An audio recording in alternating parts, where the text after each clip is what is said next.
Hey y'all, it's Chelsea and welcome back to my channel. We are doing a much needed book haul today. I need to put these books back up on the shelves. They're driving me nuts. I have like 70 books behind me here. I am still recovering from COVID, so please excuse my brain. I am in my pajamas, but I'm on brand because it's dance. So it is what it is. If you are new to my channel, I go into mostly everything I read blind. Like totally blind. I typically pick things up for the mere fact that I've seen them before. If you're looking for in-depth synopsis, I'm sorry, you're not gonna get that here. I can tell you what I do know. So we are going to start with graphic novels. I have 6 volumes of Lumberjanes. We don't need to go into the specifics, do we? Lumberjanes, we are following a group of girls at a summer camp. And while they're earning their badges, there's also like mythical whatnot happening in the woods. So they're having to solve all of those mysteries. It is super funny. It's snarky. It's gay. I did not know starting this that there's like 30 volumes. I'm not even halfway. But I have these added to my collection, and I put the rest of them on my wish list. Volume 1 of Snot Girl. I've been wanting to read this for a while, just because it's written by the same dude who wrote Scott Pilgrim, and that is like a huge chunk of my personality, if you didn't know. I couldn't tell you what this is about, but I want to read it. We've got children's books and graphic novels. I have Frog and Toad. I love Frog and Toad. This edition means the world to me. Like if my house were on fire, this would be one of the items that I would save. It's got the adorable little illustrations. There's stickers in here. It comes with stickers. It's got stickers. So I don't remember Frog and Toad being a part of my childhood. I would have to confirm with my mother to see if that's the case.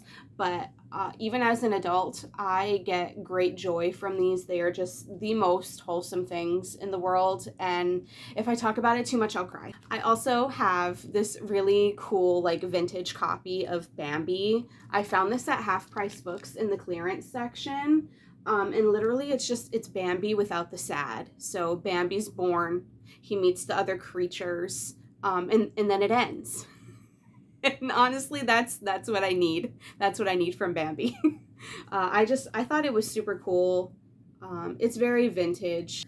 I have volumes 1, 3, and 4 of Sue and Tai-chan. I already own volume 2. That's why it's not in this haul. If you have read Cheese Sweet Home, this is the same creator, and this is following just a different group of cats. We're following this really, like this elderly cat, Sue, and then a kitten comes to stay, Tai-chan comes to stay, and it's really just their adventures and shenanigans. And this cat reminds me so much of our cat S, and I love it. If you like cats in any kind of capacity, all of these will work for you. This author is great at depicting cat life and cat personalities and what it means to have multiple cats. So I can relate to these greatly. Highly recommend. I also have Garlic and the Vampire, and I don't know if you can see, but he's got a little wooden stake, and this is just the cutest thing. I can't. I couldn't tell you anything about it. I'm assuming this little garlic dude is gonna defeat a vampire. But it's supposed to be cute and cozy. I don't know, but I've heard nothing but great things, so got that. I have Lights by Brenna Thumler. This is the conclusion to one of my favorite graphic novel series, Sheets. We are following Marjorie in book 1, and her family owns a laundromat that she learns is haunted by ghosts. But all the ghosts in this world, they wear literal sheets, and it is so cute. It is so wholesome. I'm so sad that it's over. I did a reread of the first 2 and binged this one like the day it came out, and I can confirm I cried. It is so cute. I really love the art style. The coloring is really nice, and for it being so like simplistic, there is just so much emotion packed into every panel, and I adore it. It is one of my favorites. People don't talk about it enough. Please, somebody read this series and talk to me about it in the comments. Thanks. I also picked up volume 1 of Bug Boys. I picked this up because of Allison Pages.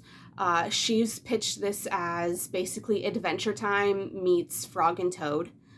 So I'm in. We're following these two little bug boys on their little bug adventures, and I think it's gonna be cute. And I know that there's at least one other volume. It's more like middle grade, but it's super cutesy and fun, and Adventure Time, Frog and Toad, like those are buzzwords for me for sure. Next up, we got a little stack. If you watched my latest roast video, you are already familiar with these. Of the Pisces. Don't ask me why I kept this. It is probably just because I wrote so many notes to Megan in the margins. But basically we're following this severely damaged woman who falls in love with a mermaid man. Silver Under Nightfall. It's a vampire story. Honestly, I didn't like this one too much either, but I desperately want the sequel. It makes no sense. This is not your regular Twilight fantasy. It's like brutal, it's hardcore, there is a lot of court politics, so if that's your thing, this one could be for you. It is quite a chunker. I think it's a little slow, but I think this series as a whole is going to be really good. And then I also have Frankenstein. Everyone and their mother knows what this book is about. You're following Victor Frankenstein. He creates the ultimate emo boy, the creature. Chaos ensues from there. I could dissect this book all day long. It is so good, and I can't believe it took me 33 years to read it. We've got some novellas here. We have Always Lived in the Castle. I've read this twice, and I still couldn't tell you what it's about. Like, I finish it and I forget everything, but as soon as I start it again, I remember everything. It's one of the few classics that I really enjoy, and it's super short, so if you're trying to get into classics, I would definitely recommend this one. Next up is The Cannibals of Candyland. I never would have found this book on my own. Beebs and I worked with this dude at our last job who incessantly he talked about this book constantly, like every day for a year. This dude was talking to me about this book, and he could not for the life of him remember what it was called. He pitched it as like Killer Candyland, and apparently like this woman's super hot. Like that was all I had to go off of. I finally found it on Amazon, and I was gifted it for my birthday. I didn't know that it was so short when I found it, but I'm really glad that it is. I'm probably going to do like a dedicated reading vlog for this, just because like I've never seen anyone talk about this book. If it wasn't for that dude at my old job, I never would have heard of this book. I really don't know if it's any good, but come on. We gotta try it, right? We gotta try it. I also have the next Heartstopper novella this winter by Alice Oseman. I am probably going to wait till Christmas to read this, as it takes place during the Christmas time. I am terrified to read this. This is one of Alice Oseman's backlist stories that have just made it to the US. I did read Nick and Charlie, and I hated it. I didn't like it at all. It read like it was written for 11-year-olds, and it just wasn't the vibe. So I'm really scared that this one is going to do the same. But obviously it's Heartstopper, so I needed to try it out. Like, it's going to happen. Whether or not I'm going to hold on to this copy is another story. I also have Robber Girl by S.T. Gibson. I know absolutely nothing about this, just that it's written by S.T. Gibson. After falling so madly in love with A Dowry of Blood, I will read anything that woman writes. So I have this to tide me over until her new books start releasing next year, I think. A Psalm for the Wild-Built and A Prayer for the Crown-Shy by Becky Chambers. I have already read these as well. They're not my favorite Becky Chambers, but they are very good, and I'm so glad to own them. If you like cozy stories, if you want to get more into sci-fi but don't know where to start, I would definitely suggest anything by Becky Chambers. I can confirm, very cozy, and your brain doesn't have to work too hard to understand like the sciencey bits. I don't know why I keep doing this to myself, but I have this Eric LaRocca. I got this from Beebs because she didn't want it anymore. If you've been on my channel for any amount of time, you will know I don't really care for Eric LaRocca, but I keep finding his stuff at half price books for like $4 or $5, so I keep picking it up. with hopes that I might find one I enjoy. So this is my second collection that I own from him right now that I haven't read. If you've read this one, let me know. I feel like everyone but me and Beebs enjoy this author's shit, but I just keep picking it up. I mean, for $4, like, I'm gonna pick it up. Like, it is what it is. We'll probably end up selling back to half-price books, but we will see. All right, next up is a really easy stack. This is kind of like a duplicates. I'm one of those book people. I like to have multiple copies of my favorite books. Starting off with a paperback copy of The Honeys. This is my third edition of The Honeys, and if we're being totally honest, it probably won't be my last. This is one of my favorite books of the year by the Queen, Ryan LaSala. I got the paperback edition because obviously I had to support, and it also came out at the beginning of August. It came out for my birthday month. We share a birthday month, which was super fun for me. I am going to annotate this one to filth. I have already started. This is as far as I've gotten. But I will be doing that whole decorative annotation thing. This is a YA horror. It seems to be really hit or miss, but I am obsessed with it and I want everyone to read it. Got two new copies, or new to me, copies of Alice in Wonderland. I actually got this one today for $2 at Half Price Books. It was just one that I hadn't seen before, and for $2, why not? And then I finally found this super cool, like 150th anniversary edition, and I love the little artwork. It's just, come on. I might get one of these little dudes tattooed. I might add it to my Alice sock, but like, come on. Alice in Wonderland, again, one of my favorite stories of all time. I want to say close to 50 editions of this book. I've been promising y'all a tour of those, and I will do it. It just hasn't happened yet. So those are two more for the collection. The hardcover copy of Welcome to Night Vale. This is another one of my favorite books of the year. I have the paperback copy. Beebs actually picked this one up first and DNF'd it, and I decided to take it from her because I needed these end pages in my life.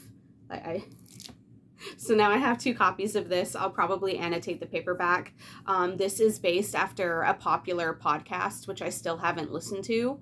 But if you like weird shit, this will probably be for you. I am totally obsessed. Like, this humor is right up my alley. Though with that being said, I've read both of the sequels for this and I disliked them both. But that didn't stop me from getting the publications of the podcast. So this is season 1 of the podcast. I believe this is season 2. There are 4 volumes of these, but I'm still hunting down 3 and 4. I'll get to them eventually. I haven't even read these yet, so who knows. There's also artwork in here, which I think is super fun. So we'll see if I like the podcast. Though I probably will listen to the podcast as I read along.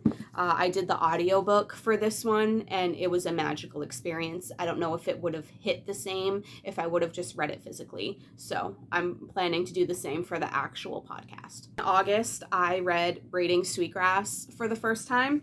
So obviously, I need to have all the editions. So Beebs got me this super pretty hardcover copy for my birthday, and I actually found an edition for young adults. I was really interested in this one because it's more like, it's not so dense and there's like illustrations and photos and stuff in here, so I needed to have it. I think about this book every single day of my life. I believe it should be required reading. Just read it. It changed my whole life. We've got some romance books here. I did the thing and I got this god-awful edition of Magnolia Parks. I did listen to this on audio and I didn't hate it. I liked it enough to have a physical copy. These editions are horrendous, okay? Absolutely horrendous, but I really enjoyed the Gossip Girl books growing up, and these give that energy. So, like, I don't totally hate it, but I can confirm this is hideous. This is so bad. Basically, if you put Ron and Sam from Jersey Shore in a UK-based Gossip Girl environment, that is Magnolia Parks. It is the most dramatic, toxic, but if you like Jersey Shore and if you were really into the Gossip Girl books, I don't know about the TV show, I never got into the TV show, but if you liked the Gossip Girl books growing up, this could possibly scratch that itch for you, because it did me.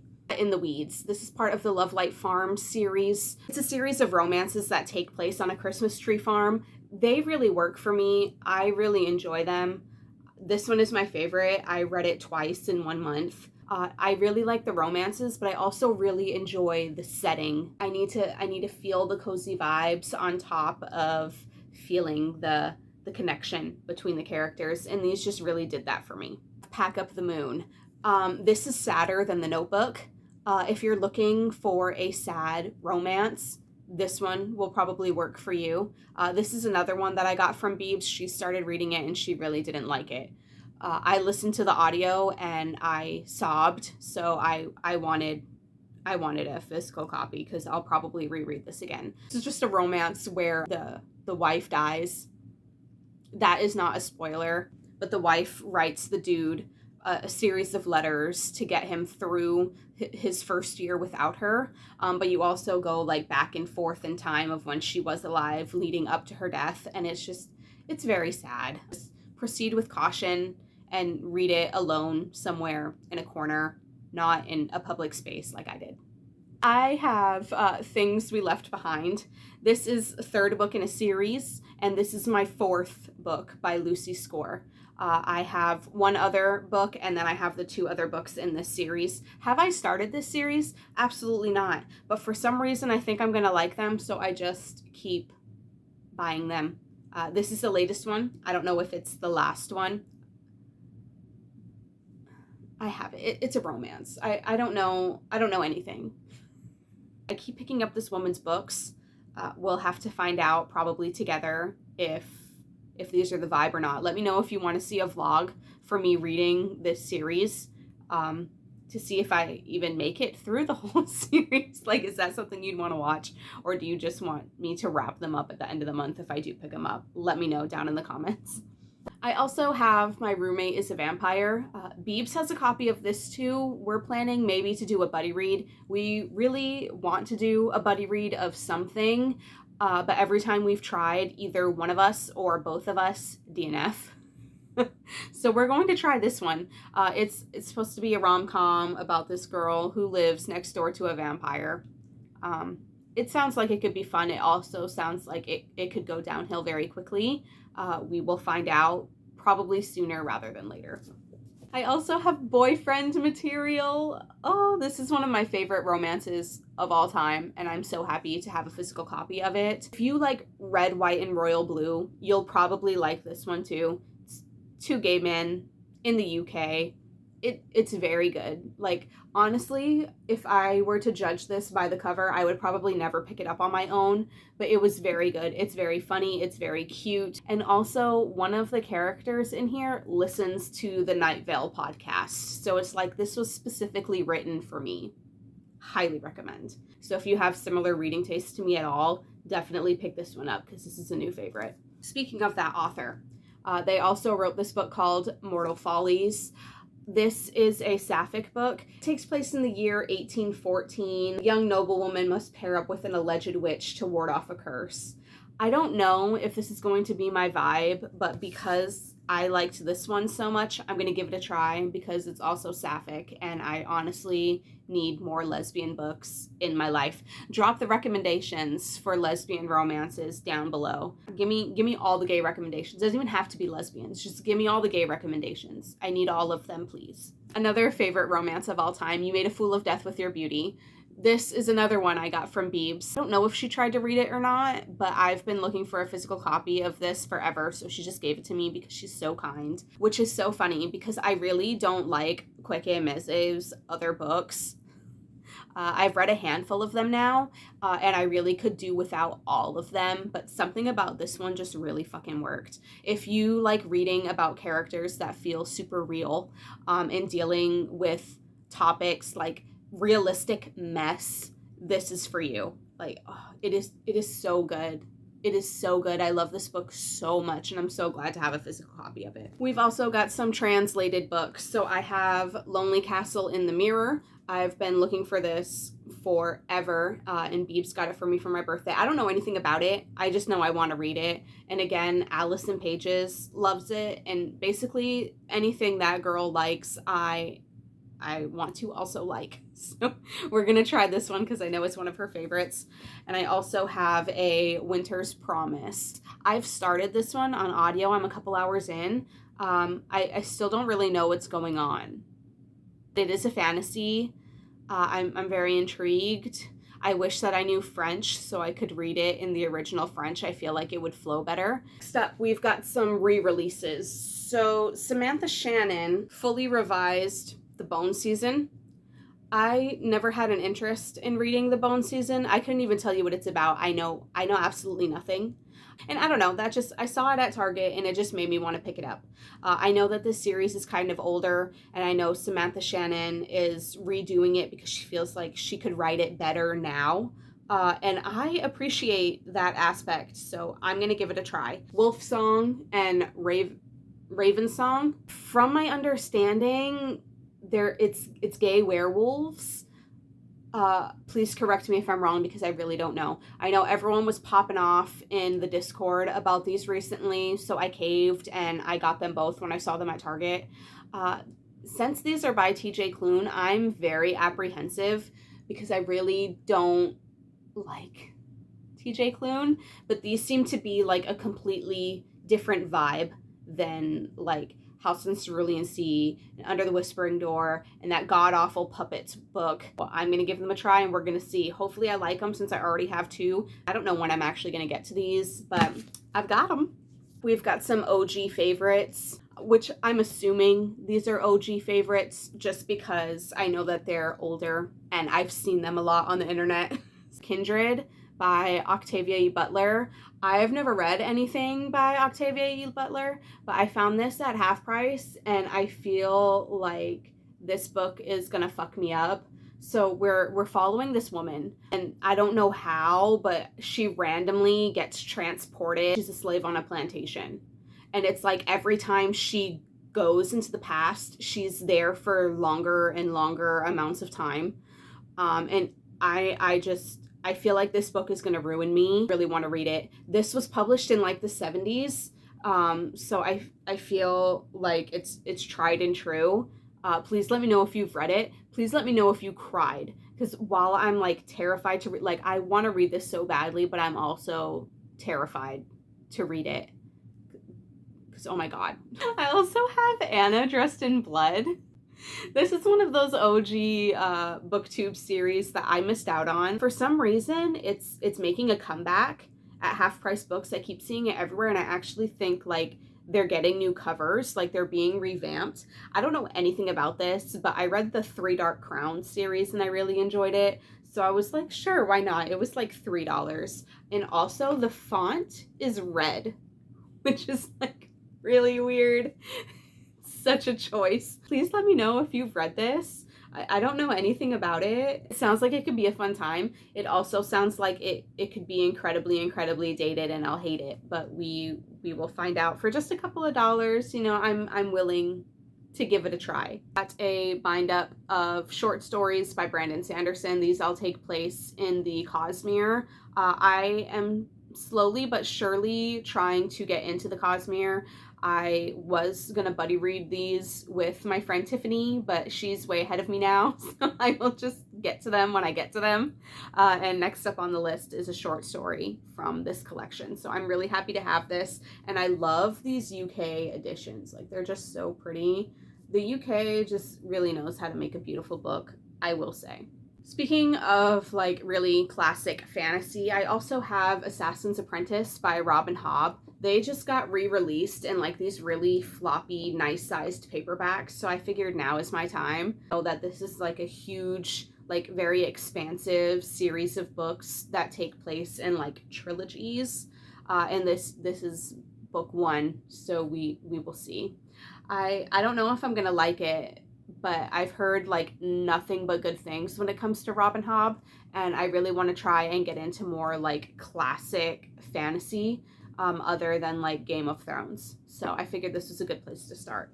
Also want to give A Discovery of Witches a try. I see these books everywhere. Kind of pitched it as like Twilight for adults, so I'm intrigued. And the last OG classic I found is Graceling. I've been intrigued by this series for a long time just because I hear a lot of people talking about it even now, and they're saying that like it still holds up and it's still a good time. And I know that there's newer books in this series now, so I'm intrigued. And these covers are just so pretty. It's so much better than that ugly one with just like the random ass sword.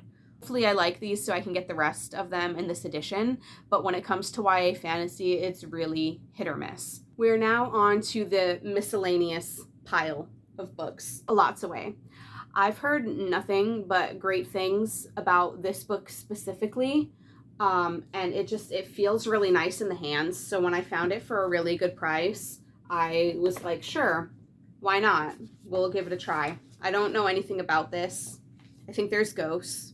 Let me know if you've read this. Tell me what it's about. Another book I know nothing about, just that I love the cover, and the cover was enough for me to track it down, is Godkiller.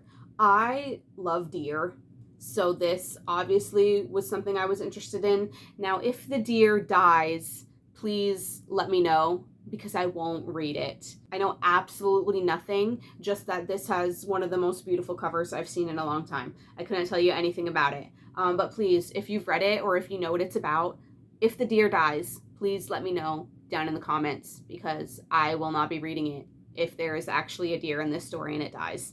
Can't do it. Won't do it. Please let me know. I feed her to the beast and the beast is me.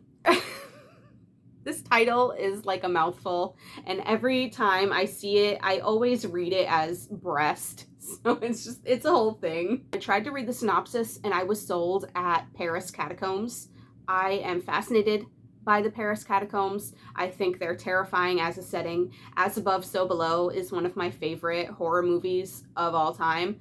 So I didn't need to read further than Paris Catacombs. Together We Rot. This is another YA horror.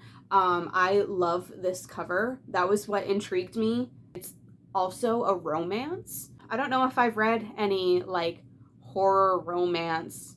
So even though this is YA, I'm very intrigued to check it out. Cherished. Again, this is just something else. Like, I really liked this cover, and then I finally saw it out in the wild, so I decided to pick it up. I don't know anything about it.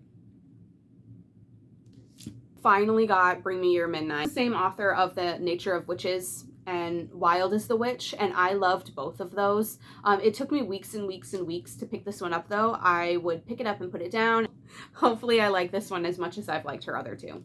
Project Hail Mary. I have been trying to dabble my toes more into science fiction, and I read The Martian by this author and really enjoyed it, so I'm going to give this one a try. I think this is the one where the main character wakes up like from a coma or something, and he's in space and everyone on his ship is dead and he doesn't know how he got there. He doesn't even know his own name, I think. So that sounds terrifying. I am equal parts fascinated and terrified of space, so stories like this are usually a win for me. John dies at the end. This is like a cult classic, apparently. A couple months back, Beebs and I unintentionally got book 4 in this series, not knowing it was a series. And I read like the first paragraph and it was giving major Night Vale vibes, and I was absolutely obsessed. But then I found out it was the 4th book in the series, so I returned it and got book 1. I have been reading this one for a while. I don't know if it's me or if it's the book, but this one's kind of not giving. Like, I'm halfway through and I really couldn't tell you what this is about. This is really weird. I find this is probably not going to be one that works for a lot of people, especially because the language in here is so dated. Like, I'm pretty sure that people would DNF this left and right just because of the language used. But we'll see. I really want to get to book 4. I don't know if I hadn't accidentally started reading book 4, if I would have wanted to dive into this series at all. Book 4 seemed like it was for me. Also, if you've read the series, like, do you have to read them in order? Because I am down to just give up on this one and just read book 4. Like, I'm not even gonna lie. Let me know. It's also a movie. Maybe if I watch the movie, I don't know. I also have The House Switch. Again, something else that I know nothing about. It's supposed to be like a cozy fantasy. I think there's a romance in here. It's just super cute. This book weighs like 16 pounds though, so this will definitely have to be one that like I place on a table and read. This will not be one that I will be holding at night because it will hurt when I drop it on my face. Speaking of cozy books, I also have Tress of the Emerald Sea by Brandon Sanderson. I know that he wrote this for his wife. And I read Elantris by this author. In the introduction for that edition, it was stating that basically Brandon Sanderson wanted to write cozy fantasy. And the publishers were like, nah, bro, you need to put these characters in this world into mortal peril. So that's what he did. But it seems like at his core, he wanted to write cozy fantasy all along, and I believe that's what this is. I saved the best for last, my special editions. So Beebs loves subscription boxes.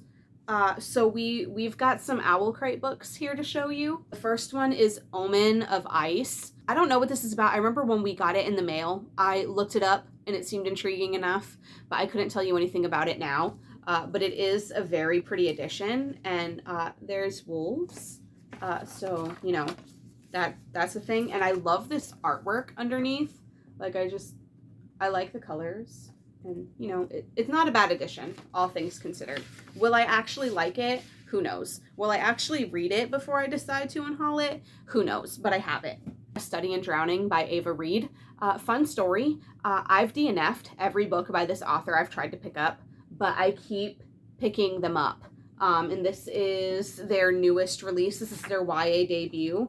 I love this edition. While like I do enjoy this cover, I love that on the hardcover it is like the original cover, and I love that. I think it's great. Again, I couldn't tell you anything about this, just that as soon as I realized it existed, I was intrigued. So we'll see. But it seems like it could be a fun time. YA is really hit or miss. This author so far has been nothing but a miss, so we'll see. Masters of Death by Olivia Blake. I did have another copy of this, but since I read this already and only gave it 3 stars, I unhauled the other one. I typically don't keep my 3-star reads, but I really enjoy this edition, and it looks really nice underneath. Like, I love it. I love a pretty copy. I love a pretty edition. Like, it wasn't a terrible book. It was one of those stories where I wanted so much more from it than what I got.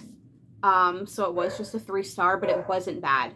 So I will be holding on to this one for a while just because it is so pretty. I really like what they did with the cover. After many months and many more days after that, I have these beautiful Fairy Loot editions of The Last Hours. Beebs bought these for me as a gift just because. With their editions like this, I would suggest not buying them. Like, as you can see, like, the blacks don't match. But when I got these books in the mail the first time, they were severely damaged. Like, severely damaged. Like, not just in transit, but the way the books were made themselves. To me, these are not worth $110. They're just not. I really like the aesthetic of them, but in person, like, they're really not that nice. While I'm really glad that Beebs got them for me, and I'm glad that I have them, like, these are not something I'd ever buy on my own. I don't think I'll ever order books like that. Like, the whole black and white thing, it's very hard to do black and have it look nice. Like you can tell, like, it's just not the vibe. And I don't know if it was just my copies. That seems to be a running trend for me. I have terrible luck when it comes to getting books online. That's why I don't do it. But these ones were, like, severely bad. I will add them to my Cassidy Clare collection. This, funnily enough, the first 2 books in that series were 5 stars, and the third book was a 2-star. I don't think I've ever given a Cassandra Clare book 2 stars before. but that one was, and I have two copies of it, and they're both like fancy editions. So that's fun. Last book I have to show y'all today is this beautiful, beautiful collection of Sylvia Plath. I love Sylvia Plath. I've only read The Bell Jar, but I love it enough to where this splurge was not excessive to me. I am not going to disclose how much this copy cost because it is truly offensive, but I am so happy to have it, and I can't wait to read from it. And like the pages feel really nice, and like the font is real good, like, and it's not super small either. It's not like trying to read the Bible. So I'm very happy. I'm so glad that I have this and I can add it to my Sylvia Plath collection. And that's it. Oh my God, I cannot wait to put these books where they go. It's going to be truly magical. Thank you so much if you have made it this far into the video. Please give me a like if you liked it. Subscribe if you haven't. Talk to me down in the comments. Do you own any of these books? Are you excited about any of these books? Tell me all the things. I love talking to y'all down there. Thank you so much for joining me in my COVID brain, and I will see you soon in the next one. Bye.